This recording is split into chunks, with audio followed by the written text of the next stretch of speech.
I would consider myself largely a single-player gamer. Rarely do I invest time into games that require logging in with friends or even interacting with others.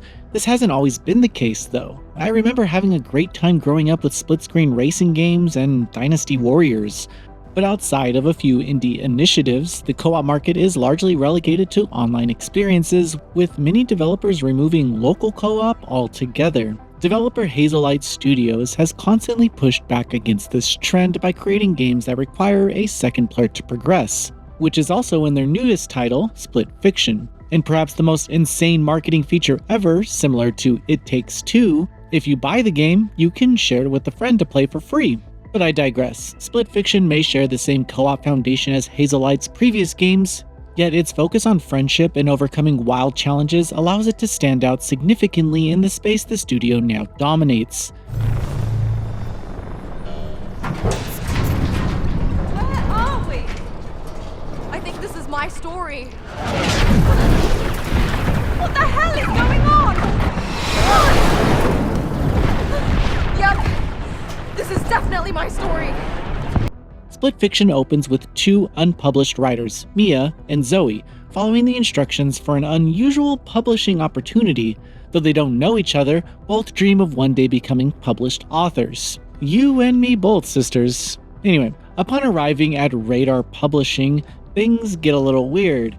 They're instructed to stand inside futuristic orbs with the promise that once the process is complete, they'll each have a published book. However, Mia grows suspicious and tries to leave, only to be pushed inside Zoe's orb, and that's where the adventure begins. For context, Radar has been extracting ideas from writers to create AI-assisted literature, hoping the algorithm can better enhance stories than the authors themselves. None of these people signed up for this, and Mia's stunt might be the first to stop the tech from being fully realized. It's also made clear early on that Mia does not want to be friends with Zoe. And yet the fact that these two can't get anywhere without each other kinda spoils the theme of opposite personalities working together, but the narrative soon branches out to explore what made them want to start writing in the first place. Oh, I almost forgot to mention that the machine they're stuck in is glitching. They decide that if they cause enough chaos in the story ideas they're now living in, they might prevent the machine from extracting their thoughts. From here, the narrative gains some depth. But I'd hate to spoil certain plot threads. Many of the most important lore details come from optional side stories, which are crucial if you want to fully understand these characters. Each level and side story offers a glimpse into their struggle and challenges, and these elements show up in both the level design and various set pieces. It's a clever way to flesh out the characters' new friendship over the roughly 12-hour runtime of the game. That said, the way the narrative is arranged greatly impacts the pacing. Supporting plot points often get put on hold for smaller side plots, and players just have to wait to get back on track. This messy structure likely mirrors how Mia and Zoe don't really know each other yet, but it can feel kind of disjointed. Regardless of how interesting each level is, Split Fiction doesn't really encourage you to explore. There are no collectibles or real reason to wander off the beaten path, which is kind of a shame because the stages feel like they were once designed to support hidden items or even collectibles.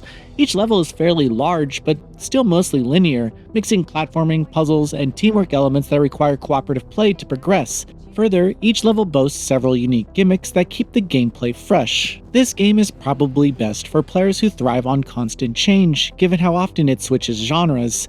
It's as if Hazelight took every possible idea they had for the next project and crammed it all into one co-op package. But they don't stop there. They also draw inspiration from games like Turtles in Time, Sonic, Portal, and more. In practice, it can actually be mentally exhausting to repeatedly shift tactics and playstyles. While the game does a decent job reusing certain ideas, I found that taking breaks between levels was the best way to stay engaged. The platforming itself feels tight and fun, but the ever-changing rules mean you never really get too comfortable. The moment you do, something is bound to kill you.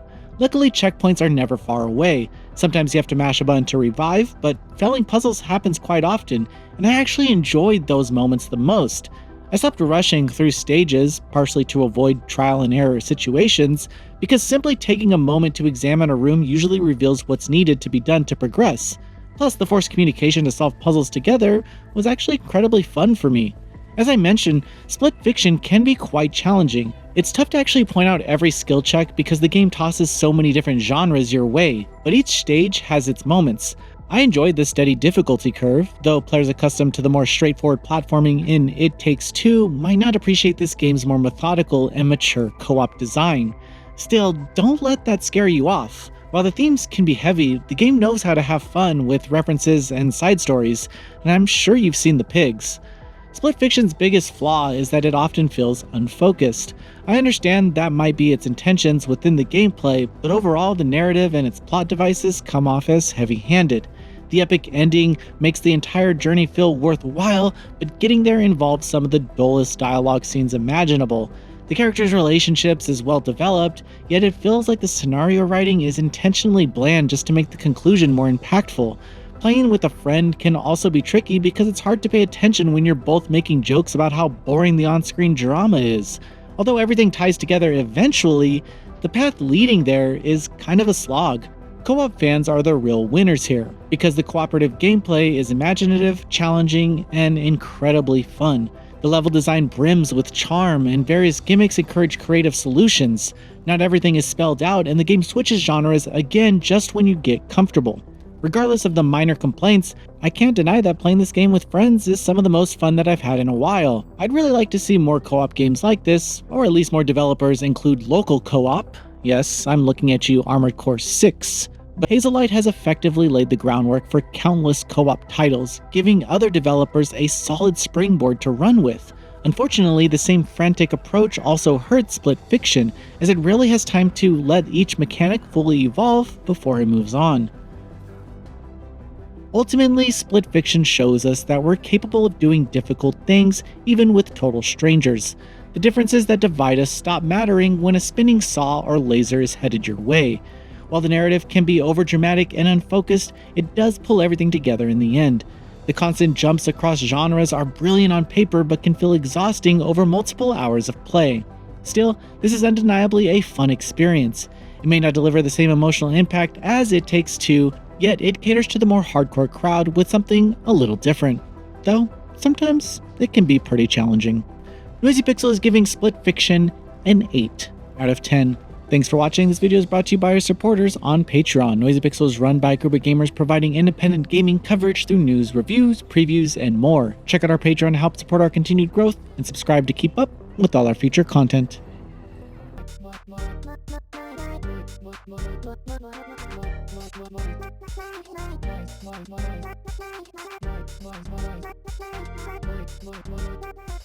Noisy Pixel.